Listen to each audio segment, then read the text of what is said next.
अस्सलामुअलैकुम dear friends. अभी हम एक ब्रीफ जो है वो जर्मन लैंग्वेज का पढ़ेंगे, जिसमें आपने अपने दोस्त को ये बताना है कि उसकी गेबोर्स्टाग पार्टी थी वो कैसी थी और उसका सारा प्रोग्राम कैसे गुजरा। ठीक है, इसके बारे में आपने उसको बताना है। ठीक है, ये ब्रीफ अक्सर जो है एग्ज़ाम के अंदर आ जाता है और ये आसवाई और बिहाइंड्स के लिए it's a very very important brief. ठीक है, सबसे पहले आप उसको लिखेंगे, दोस्त को खत लिख रहे हैं तो चूँकि इनफॉर्मल होगा। ठीक है, आप लिखेंगे हालो पीटर, माइन गिबोर्स्टाग वार latest वोखे।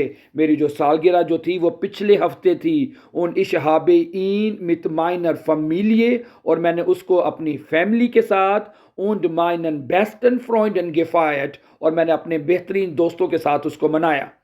Wir haben bei mir zu Hause eine kleine Party gemacht. हमने, ठीक है, अपने घर पर एक छोटी सी पार्टी को जो किया, पार्टी की। ठीक है, मित लेकरम एसन, मज़ेदार खाने के साथ, उन फील गुड म्यूज़िक, और बहुत ज़्यादा अच्छे म्यूज़िक के साथ।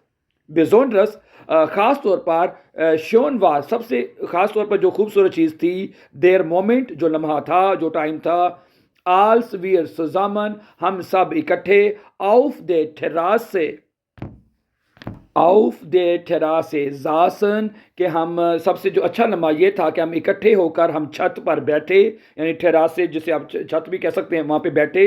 उन उन्स अन आल्टे साइटन एरिनट हाबन, और हमने अपने पुराने वक्त को, पुराने टाइम जो वक्त हैं, साइटन जो हैं पुराने जो, ठीक है, टाइम है, उसको हमने याद किया। एस वार आइन विरक्लिश श्यूना टाग, और ये हकीकत में एक बहुत ही अच्छा दिन था।